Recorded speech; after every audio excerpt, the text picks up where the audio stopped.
Mi esposa me engañó con su mejor amigo, así que me fui con todo y la dejé sin nada. No hice nada malo, dijo, pero no esperaba mi respuesta inmediata. Necesito sacar esto de adentro, así que disculpen si se extiende. Algunos quizás piensen que fui frío por la forma en que manejé todo, y sinceramente lo entiendo. Pero no estallé, no grité, simplemente observé las cosas como eran y actué en consecuencia. Tengo 31 años y estuve casado con Clara durante 4 años. Nos conocimos cuando yo tenía 27 y ella 25. Yo trabajaba en el área de ingeniería de software, comenzando a escalar profesionalmente, y ella acababa de salir de la escuela de diseño. Era una persona increíblemente creativa, llena de energía, siempre dispuesta a hablar con cualquiera. Muy diferente a mí. Yo soy más tranquilo, más reservado. No soy el centro de atención, pero si te digo que estoy contigo, es porque lo estoy de verdad. No levanto la voz, no hago berrinches. Simplemente hago lo mejor que puedo cada día y espero que quienes me rodean hagan lo mismo. Así crecí. Eso vi en mis padres, y eso intenté replicar en mi vida. En aquel entonces,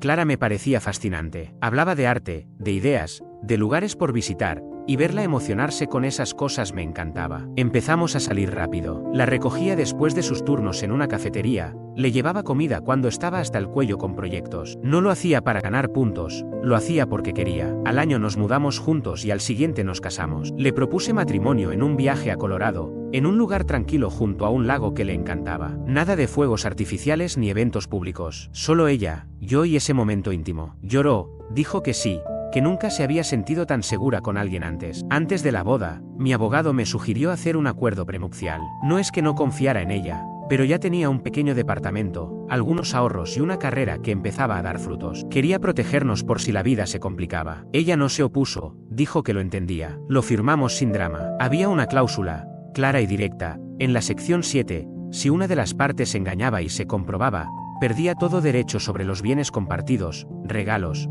casa, coche, todo. No era una amenaza, solo un acuerdo. Si cruzas esa línea, se acabó. Ella lo leyó, lo firmó, sonrió y dijo, nunca vamos a necesitar eso. Y yo le creí. He visto a hombres inteligentes perderlo todo por confundir el amor con la confianza ciega. No era cinismo, era previsión. Para mí, ese acuerdo no era pesimismo, era una declaración: si te entrego mi lealtad, es total. Pero si traicionas eso, no solo pierdes la relación, pierdes el acceso. No por rencor, sino por principios. Y aquí entra Marcos. Era su mejor amigo desde la universidad. Lo conocí en nuestra fiesta de compromiso. Alto, con ese aire de filósofo de segunda, sonrisa complacida, siempre rondando como si tuviera un secreto. No lo odié de entrada, pero algo en su forma de mirarla me incomodaba. Como si jugara a ser inofensivo pero se notara que no lo era. La abrazaba demasiado tiempo, sabía demasiadas cosas íntimas. Tenía anécdotas con ella que yo jamás había escuchado. Y sí, entiendo que la gente tiene historia, pero este tipo nunca se alejó. Incluso después del matrimonio, seguía presente. Yo traté de mantenerme tranquilo. No quería parecer el esposo inseguro que se altera porque su esposa tiene amigos. Así que lo dejé pasar una y otra vez,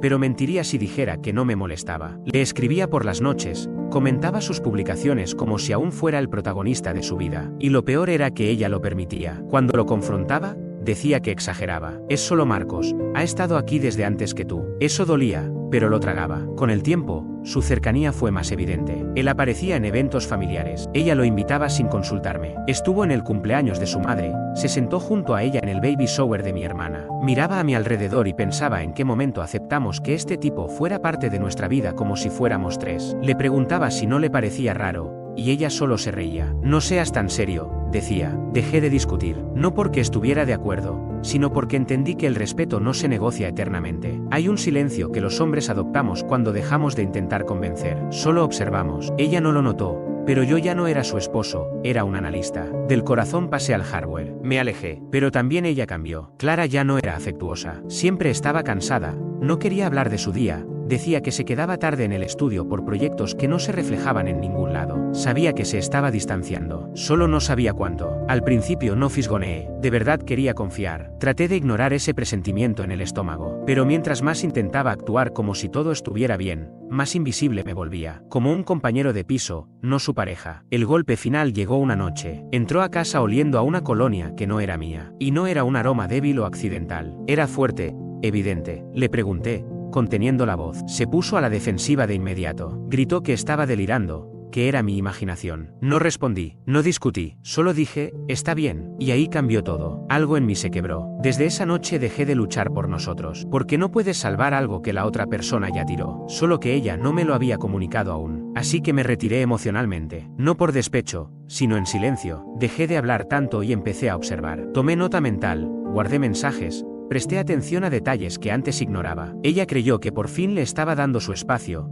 que me estaba volviendo distante. Y sí, pero no como pensaba. En realidad, estaba preparando el cierre. Trabajo en tecnología. No es difícil para mí analizar datos. No me volví hacker, pero digamos que supe respaldar información sin generar escándalos. iCloud, calendarios compartidos, GPS del plan de teléfonos. Nunca se fijó en eso. La mayoría no lo hace. Revisé su calendario y vi varias noches de trabajo en el estudio que no coincidían con nada que publicara en su cuenta profesional. No aparecían nuevos clientes, ni pedidos de repuestos, solo espacios vacíos. Luego encontré una gran cantidad de mensajes eliminados en las copias de seguridad del teléfono de Clara. Porque sí, aunque algo se borre, siempre deja un rastro si sabes dónde buscar. Ya no le escribía a Marcos bajo su nombre real. Había cambiado su contacto por cosas como Sofie Yoga, entre otros. Pero los mensajes no eran precisamente el tipo de cosas que escribirías a alguien con quien haces yoga. A menos, claro, que Sofía estuviera interesada en mi esposa de una forma que poco tenía que ver con esterillas o posturas. No saqué conclusiones con un solo mensaje. Dejé pasar una semana. Día tras día fui encontrando frases como: echo de menos tus manos. No puedo dejar de pensar en lo de anoche. También había fotos. Nada demasiado gráfico, pero sí lo suficientemente revelador como para dejar claro que no estaban precisamente en el estudio. Y no, ni siquiera me enojé. No sabría explicarlo bien. Era como estar viendo una película que ya conocías, donde sabes perfectamente cómo va a terminar. Así que simplemente lo dejé correr. En esos días reuní todo y armé una carpeta privada. Coloqué allí los mensajes, imágenes y registros con sus respectivas fechas. Protegí el archivo con contraseña y guardé una copia en una unidad cifrada, por si acaso. Durante todo ese tiempo, Clara se comportaba como si no pasara nada. Se quejaba de sus clientas, me enseñaba muestras de pintura, preguntaba si queríamos pedir comida para llevar. Yo solo asentía y le preguntaba por su día, como si estuviera actuando en una obra donde ya sabía el final. Una noche, estábamos en el sofá. Ella hojeaba unos catálogos de colores y yo fingía navegar por el móvil. Entonces, sin mirarla, lancé una pregunta al aire, como quien no quiere la cosa. Oye, ¿quién era Sofie? Se detuvo apenas un segundo y luego soltó una risa forzada. ¿Qué? ¿En tus mensajes? La del yoga. Su mirada se agudizó. ¿Por qué lees mis mensajes? Encogí los hombros. No dije que los leí. Solo noté que últimamente escribes mucho con una tal Sofie. Nunca la habías mencionado. Ella puso los ojos en blanco. Dan, en serio. Es solo una amiga. Hacemos yoga los jueves. Qué raro. Pensé que habías dejado esas clases hace meses. Me miró como si fuese algo que se le pegó al zapato. ¿Ahora controlas mi agenda? ¿Qué es esto? ¿Un interrogatorio? No dije nada. La dejé hablar. Ella se levantó murmurando: Dios, a veces eres agotador. Esa frase me quedó grabada. No por la mentira, eso ya lo sabía, sino por el tono, como si yo fuera el problema, como si ella estuviera cansada de fingir que le importaba. Ese fin de semana, me reuní con mi abogado. Ya habíamos trabajado juntos antes en asuntos de negocios, así que sabía que yo iba al grano. Le mostré todo: fotos, registros, fechas. Solo me hizo una pregunta: ¿quieres activar la cláusula? Asentí. Y como la casa estaba a mi nombre antes del matrimonio, seguía siendo mía. Igual con el coche. El acuerdo prenupcial había blindado todo. Así que le pedí que comenzara discretamente con los trámites del divorcio. Aún no se lo había comunicado a Clara. No porque quisiera hacer un espectáculo, sino porque prefería que todo estuviera en marcha antes de que ella lo supiera. Esa misma noche, cenamos juntos. Ella hablaba sobre posibles vacaciones y yo ya sabía que no estaría en ese viaje. Yo ya sabía que saldría de todo esto sin nada. Lo que más me dolió fue que ni siquiera notara que yo ya no era el mismo. Había dejado de abrazarla para desearle buenas noches, había dejado de mostrar interés por su trabajo, y ni se inmutó. La única persona que pareció notar algo fue la madre de Clara. Un día vino a dejar unas cosas que su hija le había prestado. Me miró y, sin decir mucho, como preguntando si todo iba bien. Yo solo asentí. Todo está bien. Ella sonrió y se fue. Resulta que no solo apoyaba en silencio a Marcos. Susan, la madre de Clara, también tenía sus opiniones, y no las escondió para siempre. Unos 2 meses antes de que todo estallara, hubo una cena. Solo estábamos Clara, sus padres, Marcos y yo. Él llegó con un postre, todo sonrisas y esa actitud despreocupada, como si también fuera parte de la familia. Yo mantuve la calma, pero durante la cena, Susan dejó caer algo. O tal vez lo hizo a propósito, queriendo que lo escuchara. Clara y Marcos hablaban sobre una exposición de arte en el centro, terminándose las frases como si fueran pareja. Susan, sonriendo, se inclinó hacia ellos. Por eso siempre dije que ustedes dos se entienden como nadie. Levanté la vista. Marcos se rió como si fuera una broma tierna. Clara ni se inmutó. Y entonces Susan se giró hacia mí, con su copa de vino en la mano, y soltó, sin ánimo de ofender: Daniel, eres constante y práctico, pero Clara siempre ha necesitado a alguien que hable su idioma. Aquello cayó como un plato estrellándose en el suelo. El padre intentó desviar la conversación con un chiste sobre el clima. Clara se quedó mirando su plato. Yo no dije nada, solo los miré uno a uno, con una sonrisa leve. La clase de sonrisa que se da antes de sacar a alguien de tu vida para siempre. Susan continuó, como si no acabara de decirme lo que dijo. Eres bueno para dar estabilidad, Daniel. Pero no todo el mundo quiere una vida rutinaria. Hay quienes necesitan pasión. No respondí. Volví a mi plato y seguí comiendo en silencio. Por dentro, ya todo había terminado. Más tarde, Clara me preguntó en el coche si estaba bien. Le dije que perfecto. Y era verdad, solo que no en el sentido que ella creía. La casa, en los últimos días, parecía tranquila. Éramos dos desconocidos viviendo bajo el mismo techo, llevando vidas en paralelo. Ella no tenía idea de lo que se venía. Yo no lo celebraba, pero tampoco pensaba advertirle. Había una paz extraña en fingir que todo estaba bien mientras todo avanzaba hacia el final. Me repetía que ya me había ido, que solo quedaban mis llaves colgadas y mi cepillo de dientes en el baño, que no estaba enojado, solo cansado, que no haría falta discutir ni levantar la voz, solo una carpeta llena de pruebas, un acuerdo legal y un plan que me daba una falsa sensación de control. Quería pensar que estaba siendo maduro, racional, pero en el fondo, una parte de mí quería que ella lo supiera, que lo sintiera. Lo siguiente sería la barbacoa familiar. Clara pensaba que íbamos a comer hot dogs, charlar un rato, compartir con la familia, usar platos de cartón y sillas plegables. Pero no, para mí, ese día estaba marcado como el punto final. Todo ya estaba decidido. No fue por impulso, fue deliberado, como accionar un interruptor en medio de una multitud para que todos vieran la luz. No entré a ese jardín a socializar, entré para acabar con todo. Clara creía que sonreiríamos para las fotos, comeríamos ensalada de papas y fingiríamos que todo iba bien. Lo que no sabía era que cada gesto mío, cada palabra, lo que dije ese día no fue al azar, era parte de algo más grande. Ella no tenía ni idea de que estaba a punto de enfrentar la verdad frente a todos aquellos en quienes confiaba. Me aseguré de que no lo viera venir, no hasta que fuera demasiado tarde. Cada año, al comenzar la primavera, la familia de Clara organiza una gran reunión en casa de sus padres. Para ellos es una tradición inquebrantable. Su padre se encarga de preparar la parrilla en el jardín. Su madre cocina todos los acompañamientos con días de antelación, y los familiares que vivan a menos de media hora llegan sin falta. Algunos traen sillas plegables, otros vienen con niños,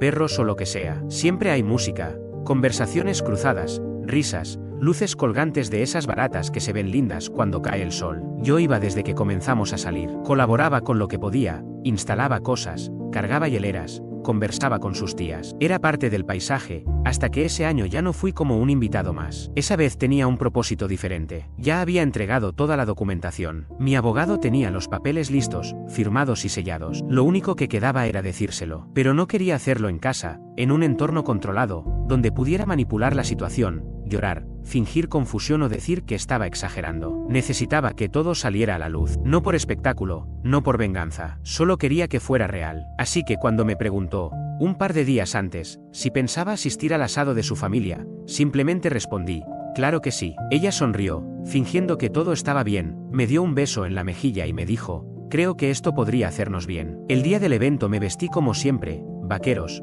camiseta y zapatillas. Nada especial, parecía otro fin de semana cualquiera en casa de sus padres. Clara llevaba un vestido veraniego que le había regalado hacía un par de años. Recuerdo haber pensado lo bien que le quedaba, y lo poco que eso importaba ya. Llegamos alrededor de las 3 de la tarde. Todos estaban ahí. Su padre daba vueltas a las hamburguesas mientras se quejaba de que nadie había traído suficientes panes. Los niños corrían con cajas de jugo en la mano. Todo parecía normal. Marcos apareció una hora más tarde, a eso de las 4. Bajó de su viejo Subaru como si fuera el dueño del lugar. Le dio un abrazo a Clara que duró más de lo que uno esperaría entre amigos. Ni siquiera me miró. Yo tampoco reaccioné. No hice escenas. Solo observé. La madre de Clara, que me vio atento a ellos, me lanzó una sonrisa rara. De esas que dicen, sí, lo sé, y no me importa. El resto de la tarde transcurrió como siempre, ensalada de papas, sillas en el césped, música de fondo en un parlante portátil, las mismas anécdotas de siempre. Clara y Marcos no se separaron en ningún momento. Reían, compartían comida,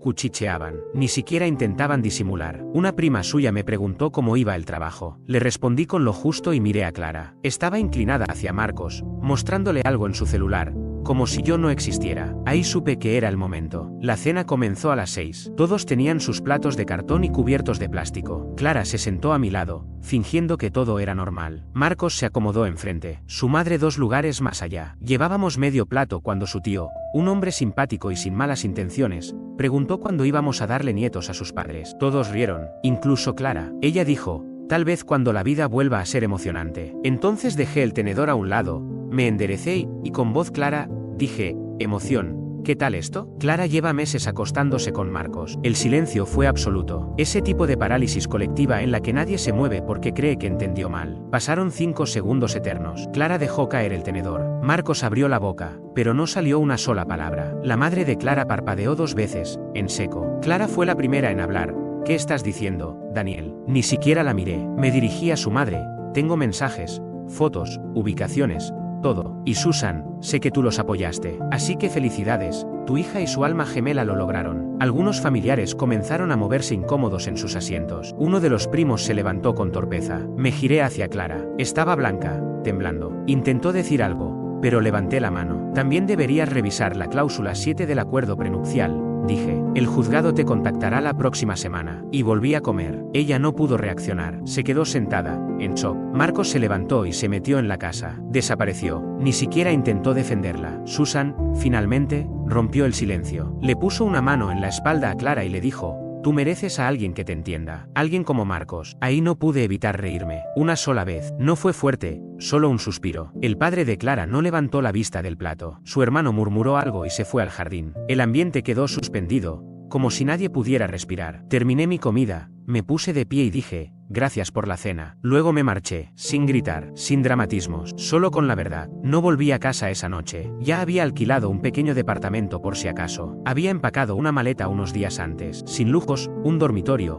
un lugar tranquilo lejos del centro. No tenía intenciones de armar una escena, solo necesitaba distancia. Esa noche, Clara me envió 8 mensajes. El primero: ¿qué fue eso? El segundo: volvé a casa, tenemos que hablar. En el cuarto, ya decía que se había equivocado, que la había humillado sin motivo. No respondí. Silencié el teléfono y me acosté en la cama de ese departamento. El silencio me envolvía. No había ruido de fondo, ni perfumes flotando en el aire. Pensé que sentiría un vacío, pero no. Me sentí libre. Al día siguiente me llamó. No contesté. No necesitaba escuchar su voz. Ya lo sabía todo. Esa noche, me envió un mensaje larguísimo. Uno de esos textos que empiezan con: esto no es lo que soy. Decía que se sentía perdida, que no había planeado engañarme, que simplemente sucedió. Añadió que extrañaba los primeros tiempos, cuando todo era emocionante, que Marcos la entendía. Traducido: se aburrió, actuó con egoísmo y ahora quiere fingir que fue un error de interpretación. No respondí. Mi abogado me llamó 2 días después. El proceso de divorcio ya había sido oficialmente iniciado. Ella recibió el sobre estando sola. Intentó llamarlo para frenar todo y hablar. Él le dijo que no y también le recordó el contenido del acuerdo prenupcial. Ahí fue cuando todo cambió. Mucha gente firma esos documentos sin pensar que algún día importarán. Yo no fui uno de ellos. Había visto a demasiados amigos pasar por lo mismo. Me aseguré de que todo estuviera redactado con precisión, sin grietas legales. Cuando Clara entendió lo que eso implicaba, entró en pánico.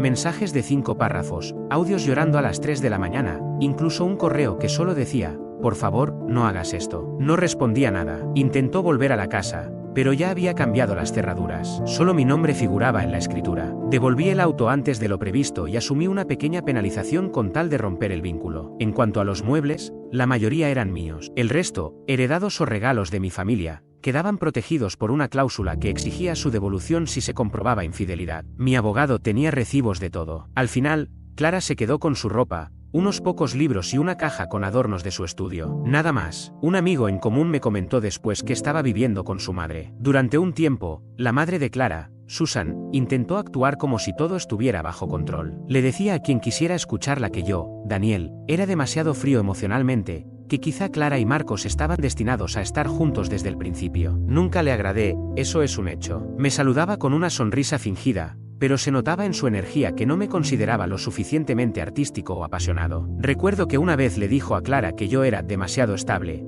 como si eso fuera un defecto. Al final, parece que consiguió lo que quería. Marcos se acercó a su familia, al menos por un tiempo. No sé si conoces todos los detalles, pero sí, Marcos se fue a vivir con Clara a la casa de Susan durante una semana. Ambos tenían esta fantasía extraña de que por fin podrían estar juntos, como si fueran una pareja que había superado todos los obstáculos. Pero, hermano, esa ilusión se rompió rápido. Lo cierto es que Marcos no buscaba una vida con Clara. Lo que a él le atraía era el juego, el secreto, el drama. Le gustaba lo prohibido. Pero cuando la emoción desapareció, cuando Clara ya no tenía trabajo, ni apartamento, ni un plan de respaldo, entonces cambió de opinión. Porque tipos como Marcos no están hechos para llevar peso real. Les encanta la persecución, la fantasía, los momentos robados. Pero en cuanto hay que encender la luz y enfrentar las cuentas, huyen. Y así fue. Un día estaba allí, y al siguiente desapareció sin decir una palabra. Se esfumó como si nunca hubiese estado. Eso fue lo que me contó su prima. Y sinceramente, no me sorprendió. Marcos nunca estuvo preparado para las consecuencias reales de lo que había empezado. Poco después de que él se fuera,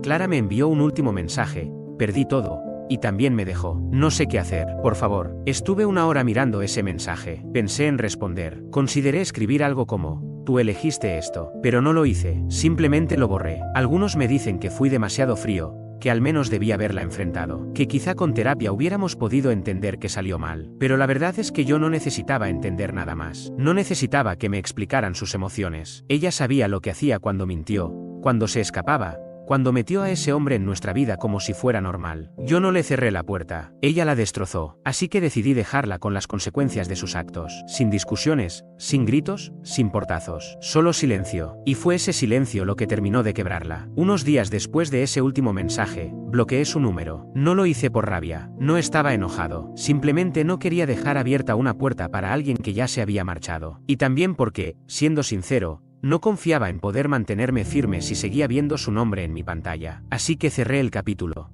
El divorcio se finalizó 2 semanas más tarde. No hubo disputas legales ni escenas dramáticas. Ella no presentó batalla, no podía. Todo estaba documentado. Mi abogado dijo que era el caso más limpio que había visto en años. Firmé los documentos en una oficina tranquila del centro. Iba con vaqueros y una sudadera. No miré atrás al salir. Estaba hecho. Pasó un año desde el divorcio hasta que volví a verla. No la buscaba, pero tampoco la evitaba. Simplemente había dejado de pensar en ella. Mi vida había cambiado, nuevo departamento, nuevas rutinas, paz. No necesitaba más. Ese sábado fui a una pequeña cafetería al otro lado de la ciudad, donde solía ir cada fin de semana. Era tranquila, con buen ambiente y un espresso decente. Me sentaba cerca de la ventana con un libro o el portátil, viendo cómo el mundo seguía afuera mientras dentro todo se mantenía en calma. Estaba en medio de un capítulo cuando se abrió la puerta, y ella entró. Claire, la misma manera de caminar, la misma postura tensa intentando parecer relajada, pero cargando algo en el pecho. Estaba más delgada, pero no de forma saludable. Llevaba el cabello recogido de forma apresurada, sin maquillaje, vaqueros gastados, una sudadera grande. No era su estilo habitual. Durante un segundo, solo la observé. Ella no me había visto. Se puso en la fila, miró el menú, se retorció las mangas, como solía hacer cuando estaba nerviosa. Yo conocía esos gestos, todos. Cuando sus ojos recorrieron la sala y me encontró, se congeló. Ese momento en que alguien no está seguro de si quiere encontrarse contigo, pero en el fondo lo espera. Esa fue su expresión. No hice ningún gesto. No aparté la mirada. Me quedé ahí, sereno, firme, como una pared contra la que no estaba preparada para chocar. Salió de la fila y caminó hacia mi mesa. Se detuvo, como si hubiera chocado contra un vidrio invisible. No hablé fuerte, ni me mostré alterado. Solo me mantuve firme. Ella tragó saliva. Intentó hablar, quizá para soltar un "lo siento" o un "podemos hablar un segundo", pero ni parpadeé. No me interesa nada de lo que tengas que decir, le dije con calma, sin romper el contacto visual. Después de eso, compré un coche nuevo, nada lujoso, solo mío, sin recuerdos compartidos. Me fui una semana a Oregón, a una cabaña, solo. No subí fotos, no trataba de demostrar que estaba bien, simplemente estaba solo. Y eso era suficiente. El trabajo iba bien. Empecé a orientar a un par de desarrolladores junior. Me gusta ayudar sin tener que estar al frente de todo. Me hace sentir enraizado. Incluso tuve algunas citas, nada serio, pero eran mujeres respetuosas, buenas conversaciones, sin secretos. Mi familia notó el cambio. Mi hermana dice que me ve más equilibrado. No hace muchas preguntas, y lo agradezco. A veces sus hijos vienen a casa y les enseño nociones básicas de programación. Nunca pensé que sería el tío genial,